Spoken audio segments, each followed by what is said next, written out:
નમસ્કાર. ક્યારેય વિચાર્યું છે કે આકાશમાં વીજળીની જેમ ગર્જના કરતા ફાઇટર જેટ્સ ઉડાવવાનો અનુભવ કેવો હોય છે? એમાં જોઈએ અતૂટ શિસ્ત અને ગજબની હિંમત. તો ચાલો આજે આપણે એક એવી જ રોમાંચક દુનિયાની અંદર જઈએ અને જોઈએ કે એક ભારતીય ફાઇટર પાયલટનો દિવસ એક કેવો હોય છે. તો સવાલ એ છે કે ભારતીય વાયુસેનાના ફાઇટર પાયલટ બનવા માટે શું જોઈએ? કઈ કઈ કસોટીઓમાંથી પસાર થવું પડે છે? આ બધા સવાલોના જવાબ મેળવવા માટે ચાલો ને આપણે સીધા જ એક ખતરનાક મિશન પર જ જોડાઈ જઈએ. તો ચાલો આ મિશનમાં આપણને કોણ લઈ જશે? આપણી સાથે છે વિંગ કમાન્ડર કે.એસ. સુરેશ. એમના સાથીઓ એમને પ્રેમથી કુકી કહીને બોલાવે છે. અને કુકી આપણને એમના પાવરફુલ વિમાન MiG-21 પર એકદમ જોખમી મિશન પર લઈ જવા માટે તૈયાર છે. તો થઈ જાઓ તૈયાર. ઓકે, તો મિશનની શરૂઆત ક્યાંથી થાય? સવારના પહેલા કિરણ સાથે જ. જુઓ, આકાશમાં ઉડાન ભરતા પહેલા જમીન પર ખૂબ જ ઝીણવટભર્યું અને ચોક્કસ પ્લાનિંગ કરવું પડે છે. અને આ જુઓ, આ છે આખા મિશનનો ટાઈમ ટેબલ. સવારે 5 વાગ્યે એરબેઝ પર રિપોર્ટિંગ, 5 AM બરાબર. પછી 5:20 ફ્લાઇટનું પ્લાનિંગ, 6:40 વિમાનની છેલ્લી તપાસ, 6:45 પર ટેક ઓફ અને બરાબર 7 AM પર દુશ્મનના ટાર્ગેટ પર. અહીં તો એક એક સેકન્ડની કિંમત છે. ભૂલને કોઈ જગ્યા નથી. તો આજનો મિશન છે શું? મિશન છે પંજાબના બટાલામાં જે દુશ્મનની આર્મર્ડ બ્રિગેડ છે એના પર હવાઈ હુમલો કરવાનો. હવે ભલે આ એક પ્રેક્ટિસ મિશન હોય પણ એને રિયલ યુદ્ધ જેટલી જ ગંભીરતાથી લેવામાં આવે છે. એટલું જ જોખમી હોય છે આ. હવે જુઓ, કુકી જે છે એ 321 સ્ક્વોડ્રનના કમાન્ડર છે. પણ આ સ્ક્વોડ્રન એટલે શું? એવો સવાલ થાય ને. એકદમ સહેલી ભાષામાં કહું તો સ્ક્વોડ્રન એટલે વાયુસેનાની એક ટીમ, એક ટુકડી, જેમાં ઘણા બધા ફાઇટર પ્લેન અને એના પાયલટ્સ હોય. અને કુકી એ આ આખી પાવરફુલ ટીમના લીડર છે. પણ હવે મિશનમાં એક મોટો ટ્વિસ્ટ આવે છે અને એ છે હવામાન. જરા વિચારો, 550 મીટરની ઊંચાઈએ ગાઢ વાદળા છે.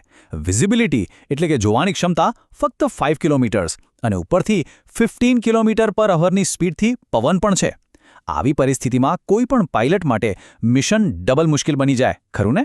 સારું, તો બધી તૈયારીઓ થઈ ગઈ, પ્લાનિંગ પણ થઈ ગયું અને હવે એ સમય આવે છે જેની દરેક પાયલટ રાહ જોતો હોય છે. ટેક ઓફનો સમય, આકાશમાં ઉડાણ ભરવાનો. આ ક્ષણો ખરેખર ખૂબ જ રોમાંચક હોય છે. પણ શું કોઈને ખબર છે કે પ્લેન ઉડાવતા પહેલા પાયલટ શું ચેક કરે છે? આ આખી પ્રોસેસ છે ને બહુ જ સ્ટ્રિક્ટ હોય છે. જુઓ, સૌથી પહેલાં તો પ્લેનના દરેક પાર્ટ માટેના જે ફોર્મ્સ હોય એ ચેક થાય. પછી પાયલટ જાતે જ પ્લેનની આસપાસ ચાલીને જોવે કે ક્યાંય કોઈ લીક તો નથી, કોઈ પેનલ ઢીલી તો નથી. ત્યાર પછી ઓક્સિજન સપ્લાય અને રેડિયો કનેક્શન ચેક થાય. અને છેલ્લે સૌથી ઇમ્પોર્ટન્ટ ટેફ્લો હબ ચેક કરવામાં આવે છે. હવે આ આંકડો જુઓ, 200 મીટર્સ. કોઈને વિશ્વાસ નહીં આવે, પણ આ શું છે ખબર છે? જો કોઈ ઇમરજન્સી થાય તો જે ઇજેક્શન સીટ હોય છે ને, જે પાયલટને બચાવે છે, એ સીટ 1 સેકન્ડથી પણ ઓછા સમયમાં પાયલટને 200 મીટર દૂર ફેંકી દે છે. પાયલટની સેફટી માટે આ એક જબરદસ્ત ટેકનોલોજી છે. તો પેલો ટેફ્લોપ ચેક, એ વળી શું છે? જુઓ, એ કોઈ મેજિક વર્ડ નથી. એ તો પ્લેનની જે સૌથી જરૂરી સિસ્ટમ્સ છે એના નામોનો શોર્ટકટ છે. જેમ કે trim, air pressure, brakes, fuel, oxygen, hydraulics. આ બધી જ નાની મોટી સિસ્ટમ્સની છેલ્લી વાર તપાસણી થાય છે આ ચેકમાં. અને હવે શ્વાસ થંભાવી દે એવી ક્ષણ, મિશનનો સૌથી રોમાંચક અને દિલધડક ભાગ, action in the sky. Take off અને સીધા દુશ્મનના ટાર્ગેટ તરફ ઉડાન. MiG-21ની સ્પીડ કેટલી હશે, કોઈ અંદાજ છે?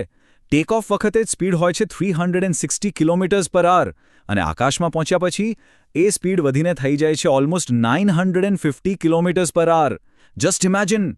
હવે હવામાં થોડી ગડબડ હતી એટલે પ્લેન આમ તેમ થતું હતું. ત્યારે કુકી મજાકમાં એમના સાથી પાયલટને શું કહે છે ખબર છે?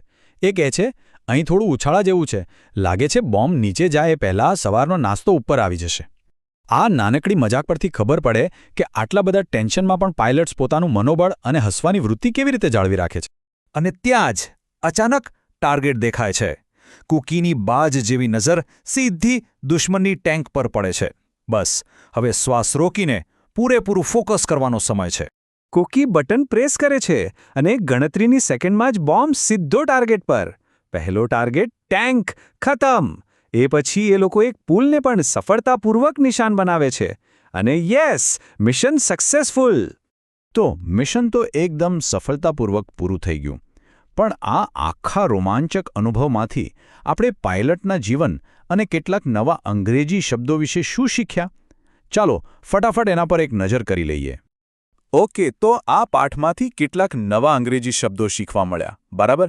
પહેલો છે વિંગમેન, એટલે કે સાથી પાયલટ. પછી છે હોસ્ટાઇલ, જેનો અર્થ થાય છે દુશ્મન. વિઝિબિલિટી, એટલે કે દૃશ્યતા, કેટલું દૂર સુધી જોઈ શકાય છે તે. ટેક ઓફ, એટલે ઉડાન ભરવી. અને છેલ્લે કોમ્બેટ, એટલે કે લડાઈ. આ વાર્તા સાથે આ શબ્દો યાદ રાખવા એકદમ સહેલા છે, નહીં? અહીં આપણે ઇન્ડિયન એરફોર્સના અલગ અલગ પદ, એટલે કે રેન્ક જોઈ શકીએ છીએ.